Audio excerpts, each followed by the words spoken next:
Vamos a ver. Para que podáis entender en qué se basa la osteopatía infantil y realmente qué es lo que es la osteopatía infantil, primero tendríamos que conocer qué es la osteopatía, ¿no?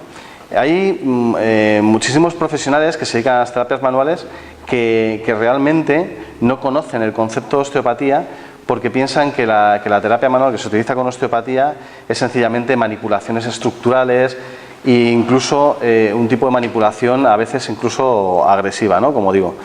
Pero realmente la osteopatía es algo mucho más extenso, ¿no? Pero la gente que ha estudiado realmente osteopatía y conocen la holística de la osteopatía saben que se basa en algo mucho más importante, mucho más holístico, mucho más profundo. No tiene nada que ver con una manipulación estructural y ya o el trabajar sencillamente con los propios recursos que la osteopatía te da, sino que va mucho más allá, ¿no? La osteopatía infantil nace de la necesidad de poder trabajar al público infantil con las manos, ¿de acuerdo? Poder recuperar o poder normalizar diferentes aspectos que generan en el público infantil diferentes disfunciones. Pueden ser de tipo procesos madurativos, pueden ser disfunciones, pueden ser bloqueos, pueden ser restricciones, pueden ser incluso diferentes aspectos emocionales, pero en general todo lo vamos a estar trabajando y tratando con las manos. La osteopatía infantil al final realmente es una conclusión a la que llegas cuando estás utilizando una osteopatía en adultos adaptada al público infantil. Es decir, tú puedes manipular a un bebé y a un niño, ¿de acuerdo? Al igual que manipulas a un adulto, pero tiene que tener sentido lo que estás haciendo. Tú estás haciendo una manipulación en un adulto, por ejemplo, estructural vertebral, y en un bebé no tiene ningún sentido porque no existen articulaciones que se hayan podido bloquear y que den un motivo como para poder hacer una manipulación o una normalización. En fin, por no enredarme mucho con desde esos puntos de vista, ¿de acuerdo? Lo que vamos a ver es exactamente qué es la osteopatía infantil. La osteopatía infantil es un método específico para poder tratar al recién nacido, al neonato, al paciente pediátrico y al paciente pubescente. ¿Qué quiero decir con esto? Nosotros dividimos en diferentes tramos de edades, ¿de acuerdo?, que están relacionadas a su vez con el desarrollo psicomotriz y que están relacionadas también con las fases de crecimiento. A su vez, en el recién nacido, hasta el añito y medio más o menos, hasta los 18 meses más o menos, vamos a estar muy pendientes de la relación que tiene su crecimiento con los procesos madurativos y las disfunciones que pudieran generarse a partir de esto mismo. También tenemos muy en cuenta todo lo que tiene que ver con su proceso embriológico, los puntos de apoyo que ha tenido, cómo se han generado las diferentes tensiones en relación a su desarrollo en el espacio intrauterino y cómo eso predispone a este bebé, ¿de acuerdo?, a tener diferentes procesos lesionales. Entonces, por eso dividimos entre osteopatía neonatal, osteopatía pediátrica y osteopatía pubescente, aunque todo es osteopatía infantil, ¿de acuerdo? Empezamos desde las bases más bases, es decir, busco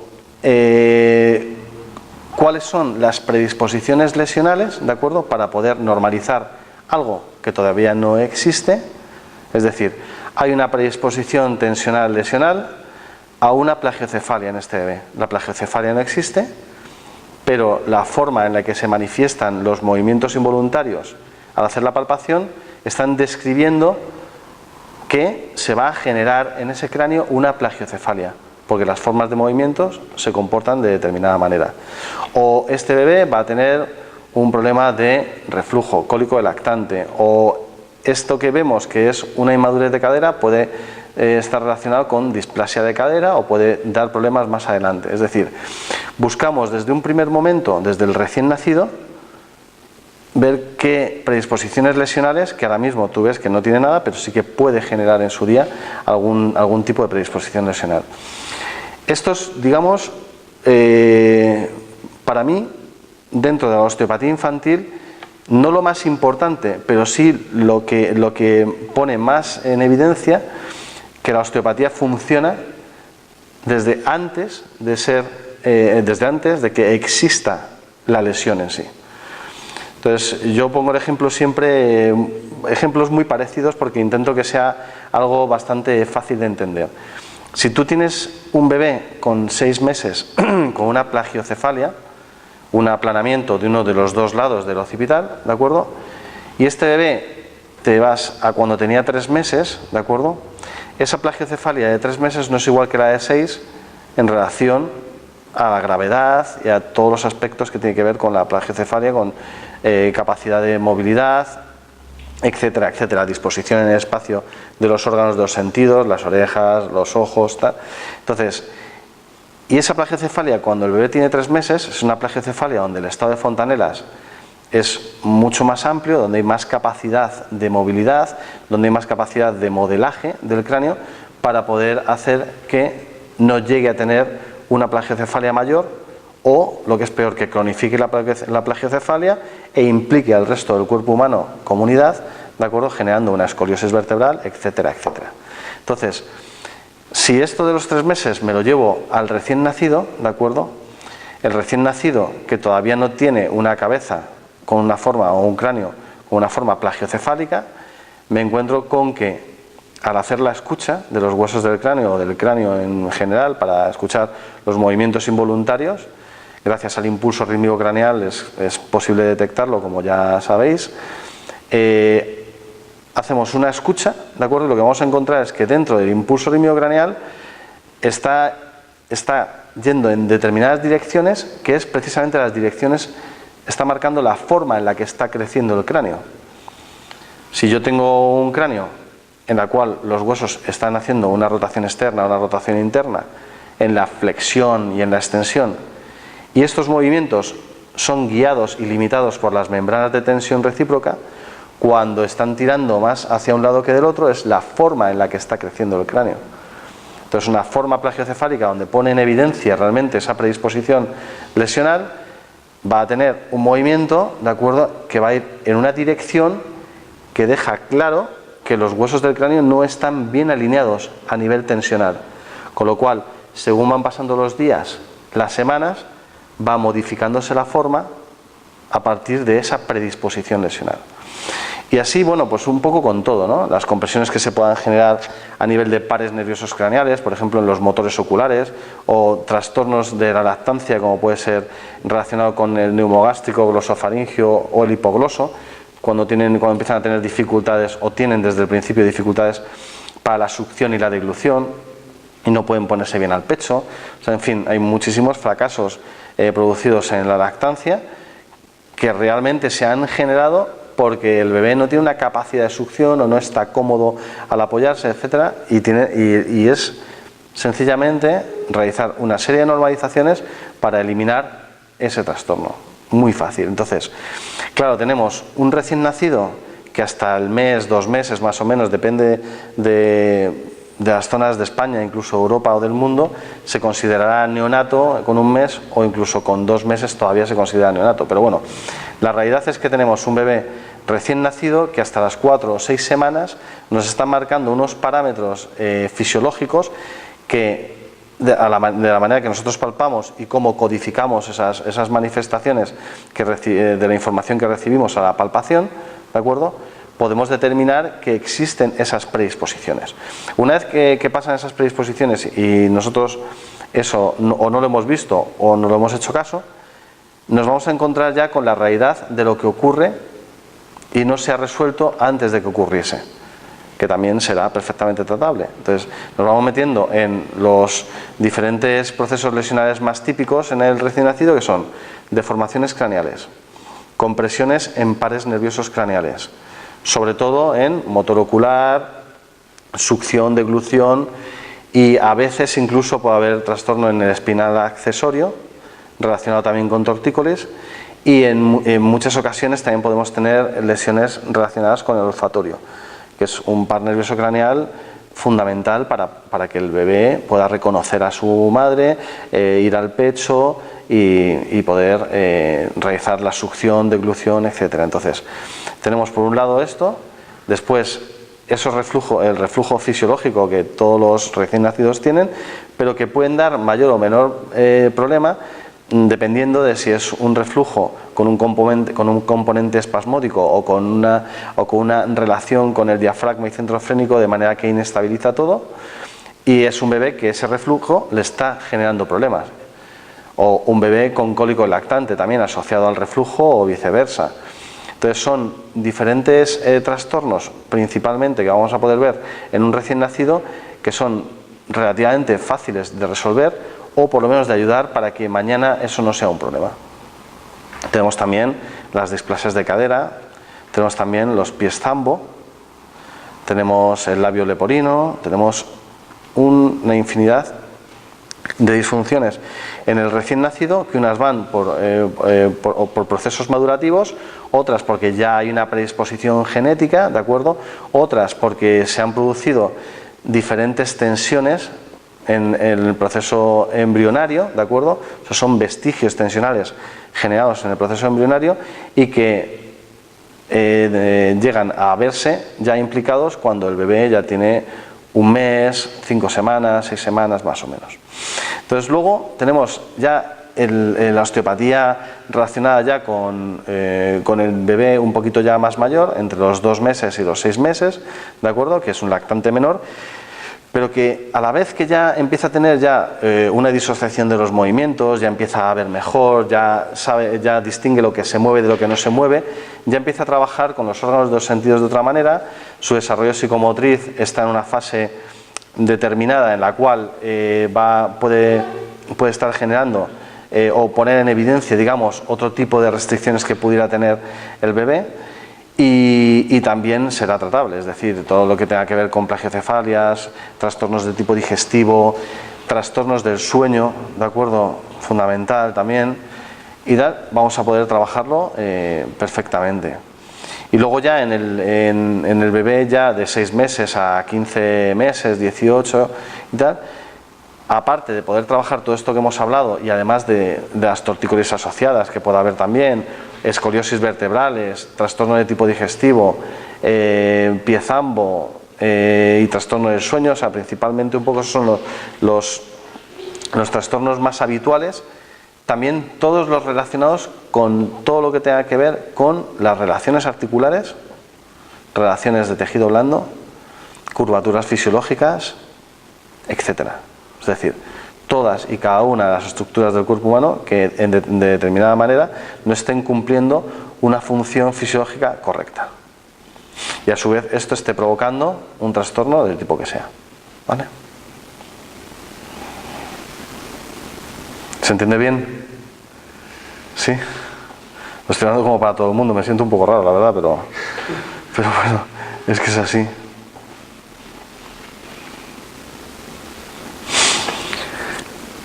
En el caso de los trastornos de tipo digestivo, en general, en el recién nacido, sobre todo hasta los 3 meses, 4 meses, nos vamos a encontrar todos los que están relacionados con un proceso madurativo de aparato digestivo, sin más. Existe en él una cadencia y un ritmo de los movimientos involuntarios, ya sean peristálticos o motilidades a nivel de todo el tracto digestivo, que no son acordes, no son armónicas y en general hacen que se produzcan más fermentaciones, la incapacidad de relajación del esfínter anal hace que no pueda expulsar bien los gases y acaban generando pinchazos. Esto así, grosso modo, ¿de acuerdo? Pero en realidad el cólico del lactante se producen en el bebé en cualquier momento del nacimiento, no tiene por qué ser a partir de la 3ª semana, puede ser prácticamente de recién nacido o nada más haber expulsado el meconio a las 48-72 horas, la mayoría del meconio, puede empezar a tener trastorno de tipo digestivo por proceso madurativo, es decir, cólicos del lactante, con dolores muy agudos de pinchazo. Y no a todos los niños con cólico del lactante, ¿de acuerdo?, se les resuelve el cólico del lactante al cumplir 3 o 4 meses de edad. Nosotros vemos cólicos del lactante en bebés con 6 y 8 meses, es algo que puede ocurrir.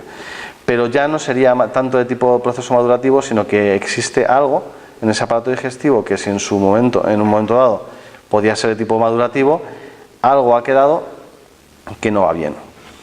Entonces, la relación es muy importante, ¿no? Relacionar el tema de los procesos madurativos, el cólico lactante, con los gases, los vómitos, el reflujo, la regurgitación, los dolores espasmódicos, la diarrea, etcétera. O sea, todo lo que tenga que ver con un mal funcionamiento del aparato digestivo.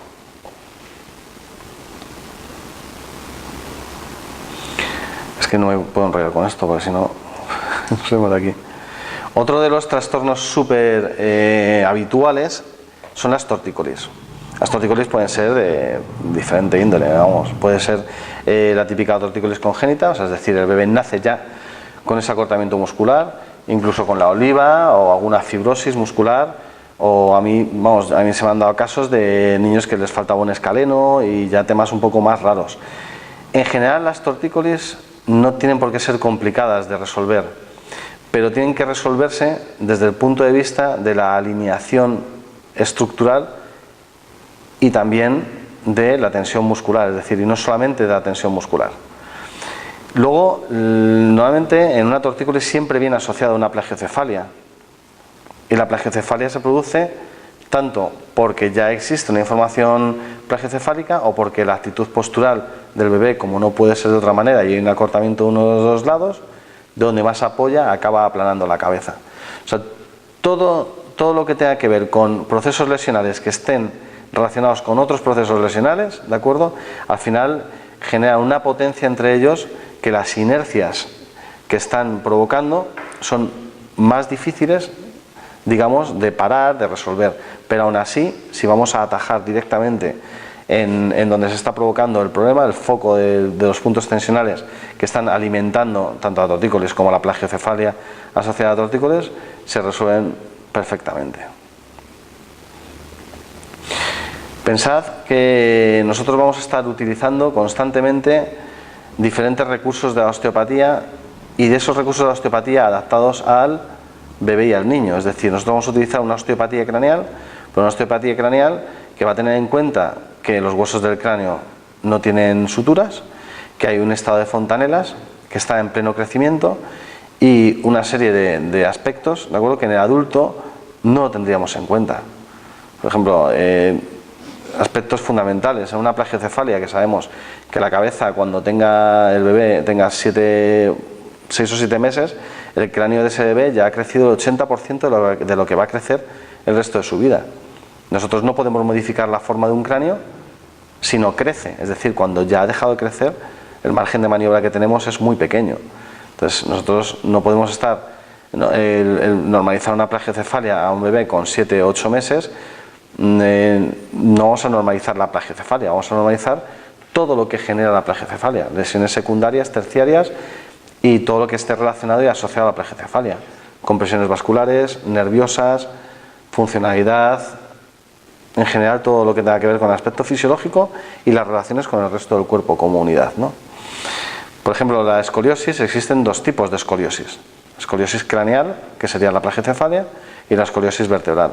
La escoliosis vertebral siempre se habla de que solo se puede producir o solamente la padece el individuo que ya puede caminar y que sus curvaturas fisiológicas ya se han formado o se están formando a partir ya de unos parámetros claros de lordosis y cifosis. Pero la realidad es que nos podemos encontrar con escoliosis o pseudoescoliosis o a lo mejor aspecto escoliótico, podemos llamarlo de cualquiera maneras, pero luego al final lo que nos encontramos es un bebé, a lo mejor con 3 meses, con 4, con 6, que tiene una dismetría de escápulas que está literalmente lateralizado, rotado, dando un aspecto escoliótico clarísimamente, y de hecho la forma de moverse la hace en base a esta forma que él adopta, con lo cual es un aspecto escoliótico que también se trata y es bastante frecuente. Entonces, las escoliosis las vamos a poder tratar en el bebé y luego ya también en el niño ya más mayor, hasta los 18 años, 17, etcétera, pero nos ocurre lo mismo. Si yo tengo una escoliosis en la cual el cuerpo vertebral ya se ha deformado y se han deformado todos los cuerpos vertebrales y que hay una compensación escoliótica y que la situación de los órganos están todos en base al espacio que tienen, también propiciado por esta actitud postural escoliótica, nosotros no vamos a modificar esa escoliosis, porque ya ha terminado de crecer o le queda poco por crecer y ya está todo establecido así. Pero sí vamos a poder normalizar todas las lesiones secundarias y terciarias y generar en el individuo, en este caso en el niño, pues una capacidad de adaptación a esa escoliosis como para que no exista problemas añadidos a la escoliosis. Hablando de escoliosis dentro de un límite, o sea, si estamos hablando ya de escoliosis para cirugías, ya ahí no podemos hacer absolutamente nada para poder resolverlo, tendrán que operar a ese niño, ¿no? Pero escoliosis de determinados grados, hasta 18, 20 grados más o menos, ¿de acuerdo?, se pueden resolver bastante bien en niños que todavía tienen 9, 10, 13 años, 14, ¿de acuerdo? Más en el niño que en la niña, que ya sabemos que el niño tarda más en terminar de crecer y tenemos más margen de maniobra, que en la niña, que se desarrolla mucho más rápido y ahí deja de crecer a una edad más temprana que el niño. Entonces, los márgenes de maniobra que tenemos son, sobre todo, en función de lo que le queda por crecer y también en función de los grados que haya de escoliosis. A todo esto, ayudado con la medicina convencional, alopática o fisioterapia, porque puede ser un niño que necesite también además un corsé, o en el caso de la plagiocefalia puede necesitar también un casco corrector. O sea, es decir, aquí no descartamos nada, el único protagonista aquí es el bebé o el niño, con lo cual hay veces que vamos a necesitar ayudas de otros profesionales, como es natural, y los que estamos acostumbrados a trabajar con equipos multidisciplinares no sabemos trabajar de otra manera, realmente, ¿no?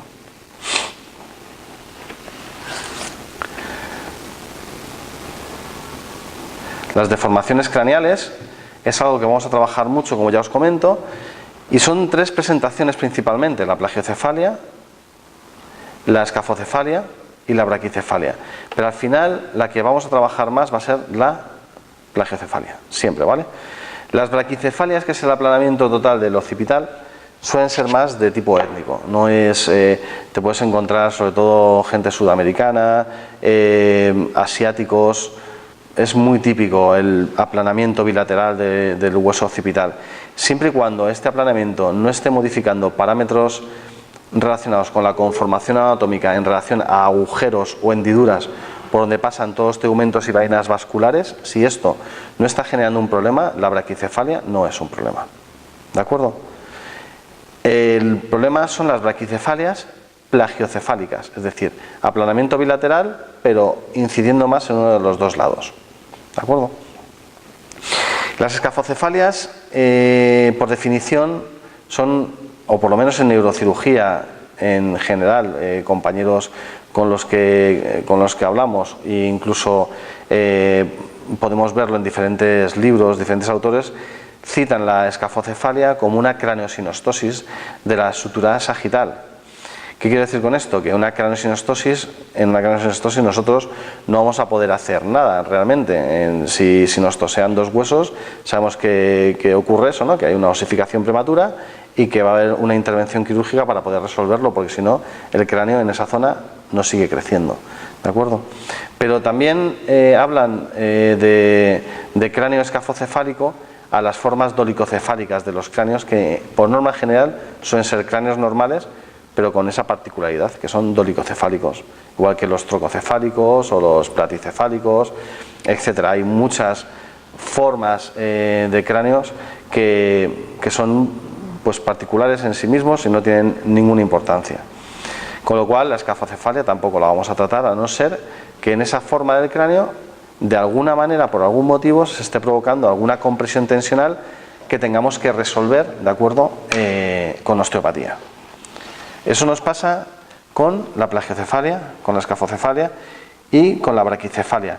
Pero la plagiocefalia, que deforma el cráneo por la mala alineación que se produce a nivel de los huesos parietales, los temporales, desvía todo por completo, ya estamos hablando de una forma, ¿de acuerdo?, en la que está creciendo el cráneo, que está implicando a la ubicación en el espacio de los globos oculares, de las orejas, de la mandíbula que va creciendo la rama vertical, ¿de acuerdo? Según el niño va avanzando en edad, el bebé va avanzando en edad.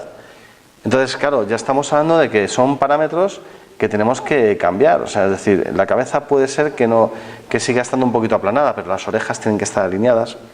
Eso significará que los dos huesos temporales están alineados. Los ojos tienen que estar alineados, no puede estar uno dentro, el otro fuera, uno arriba y otro abajo, ¿de acuerdo? O sea, hay diferentes aspectos súper importantes. La mandíbula, que es un solo hueso que articula con dos, cuando está mal de un lado está mal del otro.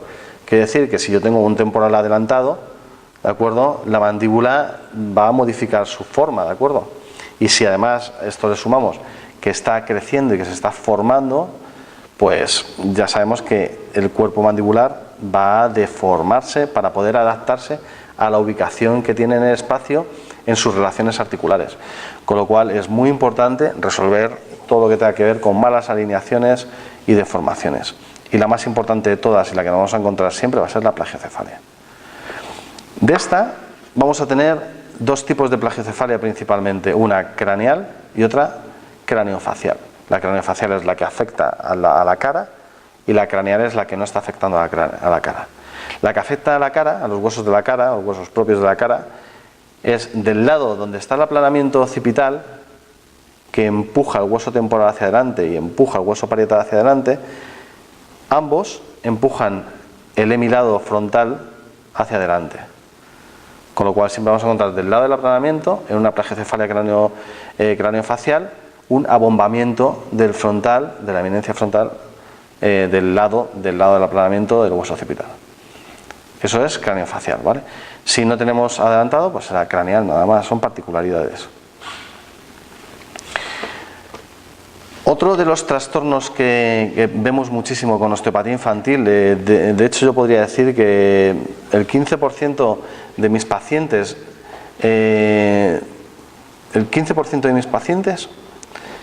sufren de nerviosismo insomnio. Hay trastorno del sueño, ¿vale?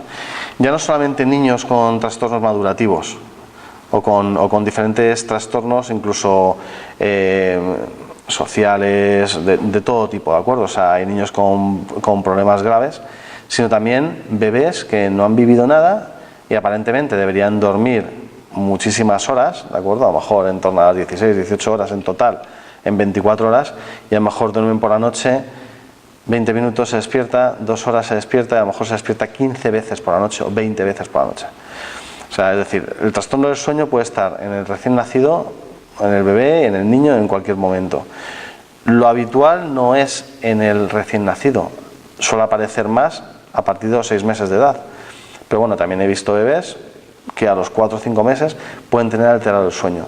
En general, la alteración del sueño se debe a que algo no está bien, es decir, o hay una alteración de los centros nerviosos, o hay alguna alteración de tipo madurativo, molestias, reflujo, puede ser por diferentes causas, ¿vale? Pero nunca va a ser porque el bebé quiera que sea así. Puede tener dificultad para conciliar el sueño, puede tener dificultad para dormir seguidas unas horas, cuando se despierta va a buscar actividad, no va a querer conciliar el sueño nuevamente, en fin.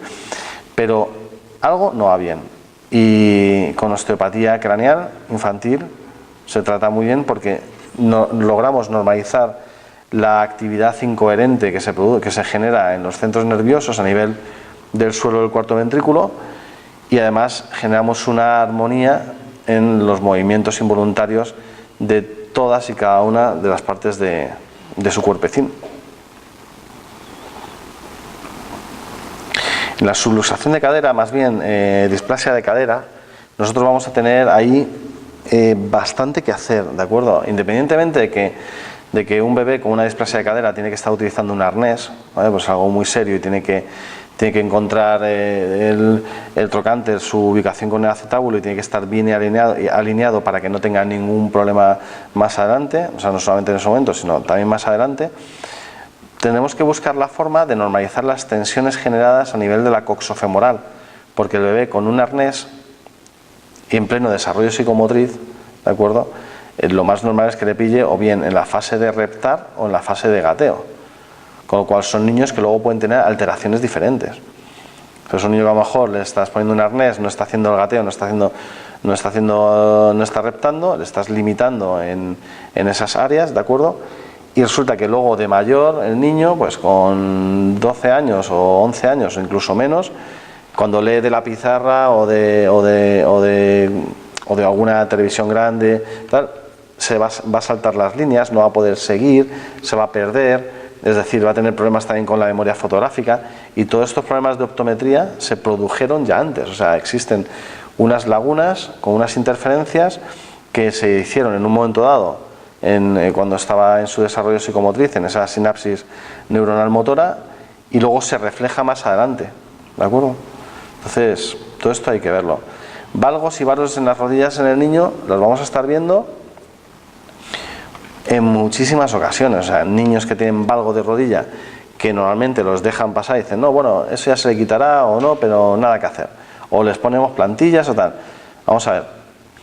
Los huesos, como ya sabemos, crecen por sus epífisis, y el modelaje de los huesos tiene relación con los ligamentos colaterales, con el tejido blando que soporta la articulación.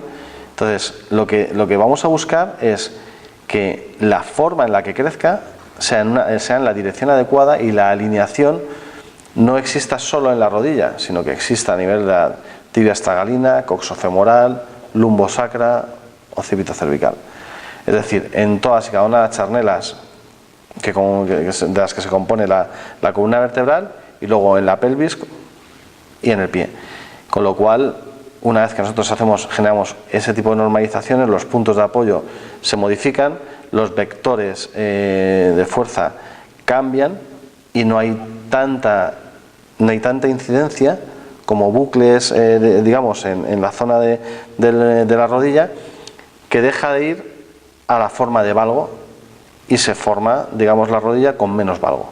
Entonces, todo esto lo iréis viendo en el curso, cómo se va cambiando, o sea, es decir, según va creciendo con una alineación más adecuada y no con tanto valgo o directamente sin valgo.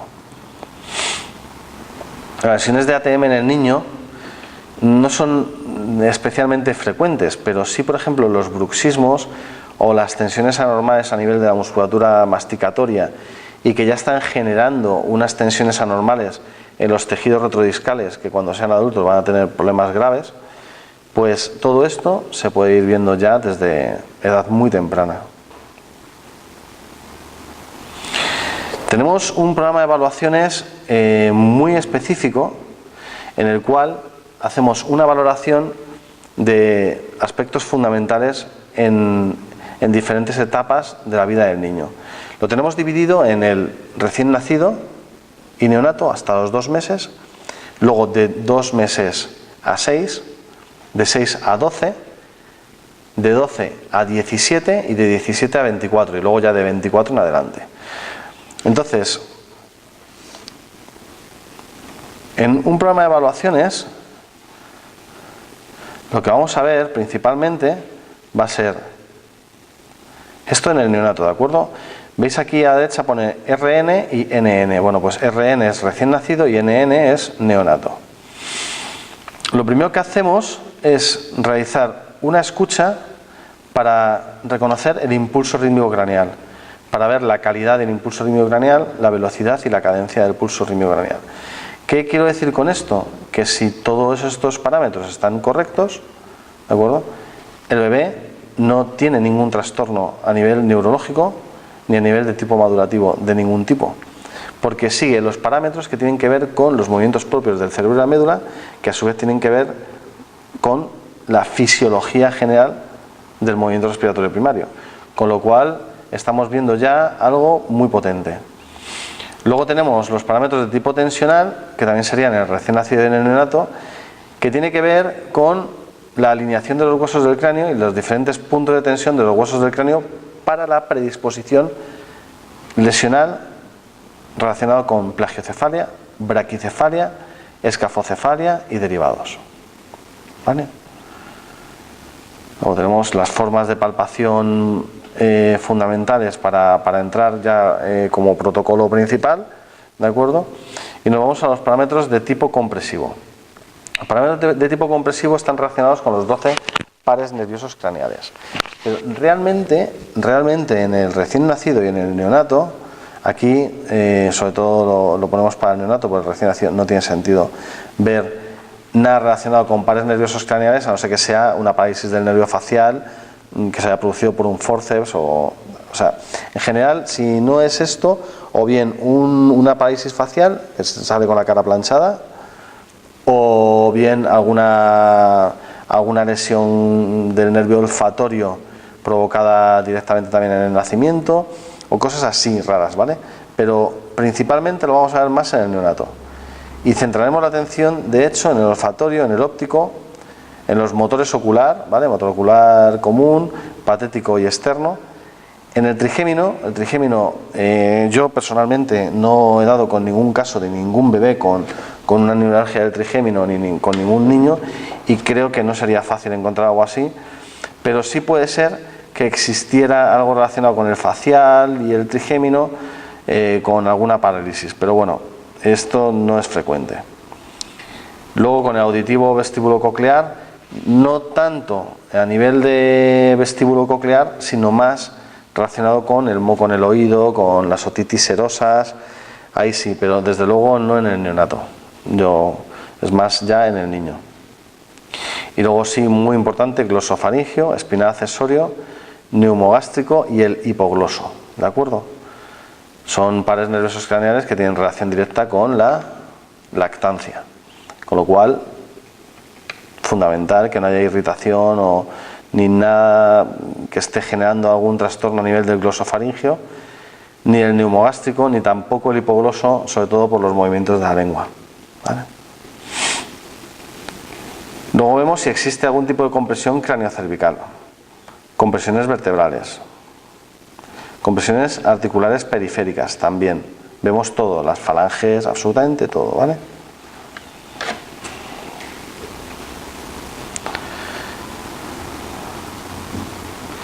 Y después de las evaluaciones, que como veis vamos haciendo ahí todas las escuchas, anotaciones, etcétera, vamos mes por mes.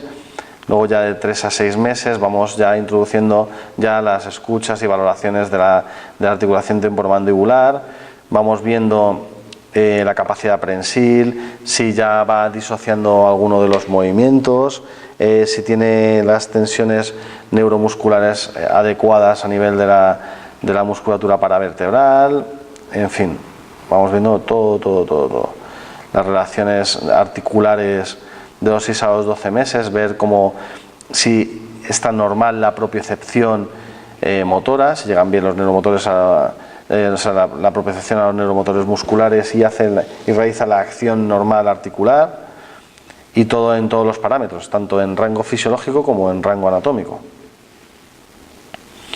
Y luego ya de 12 a 17 meses, pues ya estamos viendo un bebé que si no ha empezado a andar, va a empezar a andar en cualquier momento, que viene de una fase de gateo, de reptar, etcétera, y luego puede ser que a lo mejor no haya gateado, pero habría que ver si realmente todas estas curvaturas fisiológicas se están adaptando ya a la bipedestación, a la marcha, etcétera. Son aspectos súper importantes, fundamentales, que vamos a verlos con mucho detenimiento. Esto es principalmente, ¿de acuerdo?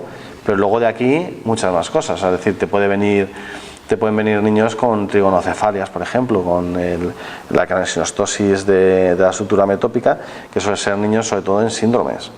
Te pueden venir infinidad de casos diferentes, síndromes de Down, te pueden venir todo tipo de casos diferentes con sus particularidades, ¿de acuerdo?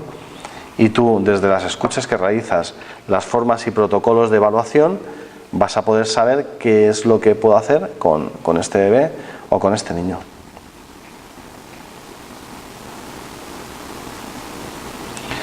Y eso es básicamente, ¿sabes? Bueno, así un poco tipo general, ¿sabes, Raúl? ¿Preguntas? Muchas cosas, ¿no? Muchas cosas, sí. ¿Qué te parece? Bien, y además están notando cosas que tienen que ver pues con la causa de alguna de las disfunciones que tiene mi hija. Ah, ¿De dónde podría venir los tiros? claro. ¿Qué le pasa a tu hija? ¿Problema de insomnio? Sí. Desde